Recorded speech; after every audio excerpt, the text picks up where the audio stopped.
श्री शिवाय नमस्तुभ्यम। हर हर महादेव। सावन का पावन महीना चल रहा है। 29 जुलाई सावन का दूसरा सोमवार है। आज है नवमी तिथि और आज शाम के समय यानी कि प्रदोष काल में किया जाने वाला बहुत ही अचूक उपाय है जो कि गुरु जी के द्वारा बताया गया है। यदि आपने आज प्रदोष काल के समय में इस उपाय को कर लिया तो आपके जीवन में जो भी दुख तकलीफ समस्याएं और परेशानियां होंगी वो दूर हो जाएंगी।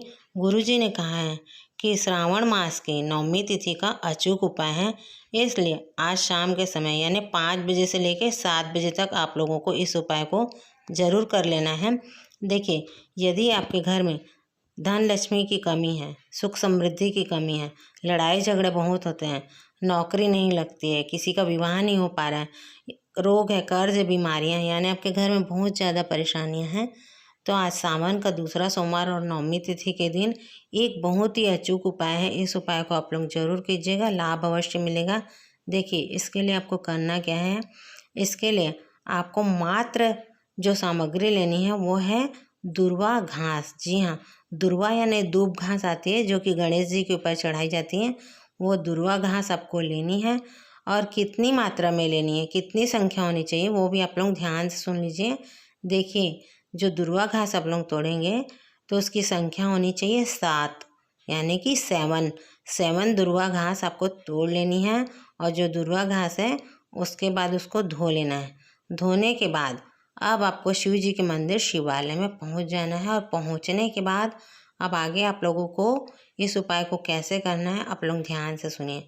देखिए, ये दुर्वा घास जो आप लोग ले कर गए हैं इसे आपको सबसे पहले अपने सीधे हाथ की हथेली में रखना है। रखने के बाद आपको अपना नाम और गोत्र कहना है। उसके बाद आपकी जो भी मनोकामना है उसे पूरी करने के लिए आपको शिव जी के ऊपर इसे कहाँ पर चढ़ाना है आप लोग ध्यान से सुनिए। आपको इन 7 दुर्वा घास को सबसे पहले शिव जी के ऊपर जहाँ पर जलाधारी में माता अशोक सुंदरी का स्थान बना हुआ है वहाँ पर आपको इसे चढ़ा देना। चढ़ाने के बाद फिर उठा लीजिए। उठाने के बाद आपको इसे शिव जी के शिवलिंग के ऊपर समर्पित कर देना है। उसके बाद आपको वहाँ से भी इस दुर्वा घास को उठा लेना है। वहाँ से उठाकर आपको जहाँ पर भगवान गणेश जी का स्थान बना हुआ है यानी कि शिवलिंग में जलाधारी में राइट हैंड साइड यानी सीधे हाथ की तरफ माता अशोक सुंदरी के बगल में भगवान गणेश जी का स्थान रहता है।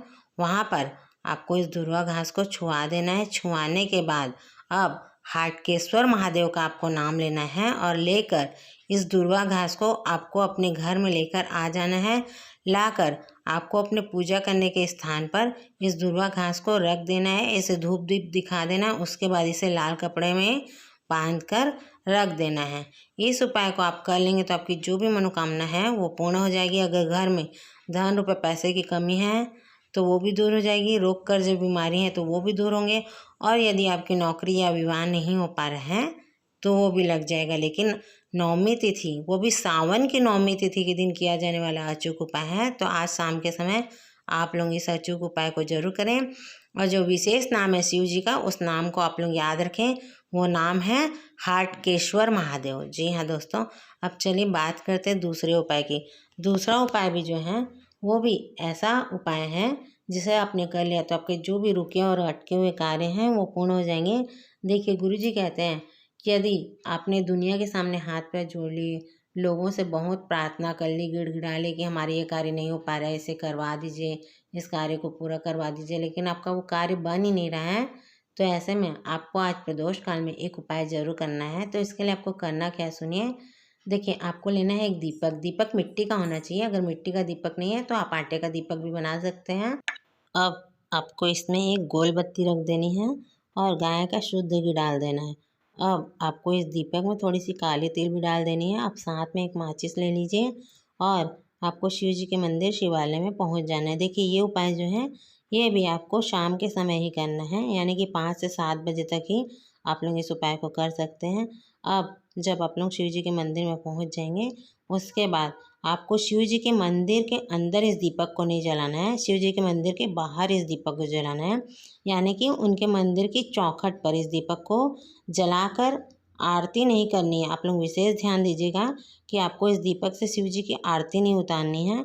आपको इस दीपक को जलाकर शिव जी के मंदिर की चौखट पर आपके लेफ्ट हैंड के साइड यानी कि जब आप मंदिर से बाहर निकलेंगे तो आपका सीधा हाथ होगा, वहाँ पर आपको रख कर और भगवान तुमरुका जी का नाम लेना है। याद रखिएगा, आपको तुमरुका जी का नाम लेना है और आपकी जो भी मनोकामना है या जो भी आपके कार्य रुक रहे हैं, अटक रहे हैं, उसको पूरे करने के लिए तुमरुका जी से प्रार्थना करनी है।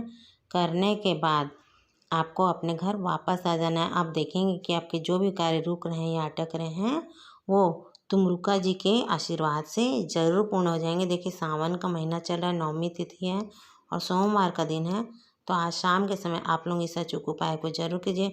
चलिए बात करते हैं तीसरे उपाय की। यदि आपके घर में कलह कलेश बहुत ज़्यादा रहता है, लड़ाई झगड़े होते रहते हैं, घर में सुख नहीं है, शांति नहीं है, समृद्धि नहीं है, तो आज शाम के समय आप लोग एक छोटा सा उपाय जरूर कीजिए। इसके लिए आपको लेनी है एक काली मिर्ची, थोड़ी सी काली तिल और 7 लौंग लेने हैं। लेने के बाद आपको अपने सीधे हाथ की हथेली में रखना है और आपको अपने घर से बाहर निकल जाना है और पहुंच जाए सीधा शिव जी के मंदिर शिवालय। इस उपाय को भी आपको शाम के समय ही करना है। जब आप लोग शिव जी के मंदिर शिवालय में पहुंच जाएंगे, उसके बाद आपको अपने सीधे हाथ की हथेली में रखकर अपना नाम और गोत्र लेकर शिव जी के ऊपर इस काली तिल, काली मिर्च और लौंग को आपको बाबा से प्रार्थना करते हुए चढ़ा देना है कि बाबा, हमारे घर में सुख नहीं, शांति नहीं, समृद्धि नहीं है। आप हमारे घर से जो दुख है, कर्ज है, बीमारियां हैं, जो लड़ाई झगड़े हैं, उसे दूर कीजिए। हमारे घर में सुख समृद्धि और शांति लाइए। इस प्रकार बोलकर चढ़ा दीजिए और आप देखेंगे कि आपके घर से दुख और दरिद्रता दूर हो जाएगी, सुख शांति समृद्धि धीरे धीरे आती जाएगी।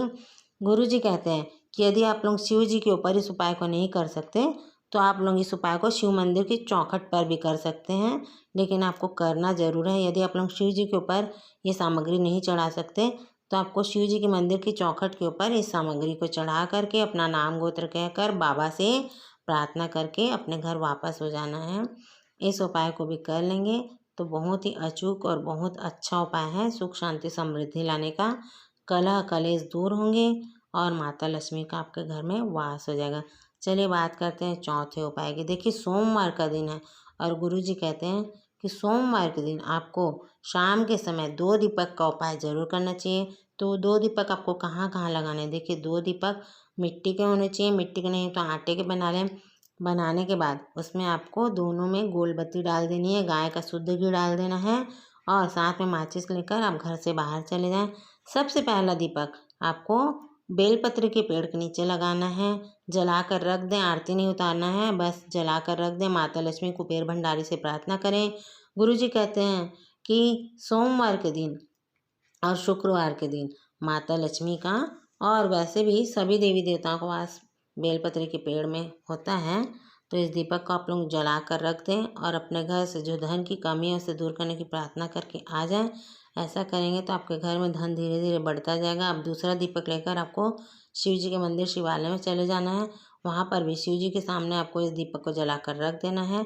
ऐसा करने से गुरु जी कहते हैं कि आपके घर में जो धन की समस्या है वो दूर हो जाएगी। देखिए, सावन का पावन महीना चल रहा है और सोमवार का बहुत ही पवित्र दिन है, जो कि शिव जी को अति प्रिय है। सोमवार का दिन आज नवमी तिथि भी है, साथ में माता पार्वती का भी आशीर्वाद मिलेगा। तो देखिए, ये आज के दिन किए जाने वाले बहुत ही छोटे छोटे उपाय हैं। इन उपायों को करके आप लोग अपने जीवन में लाभ उठाएं। हर हर महादेव, जय भोलेनाथ, श्री शिवाय नमस्तुभ्यम।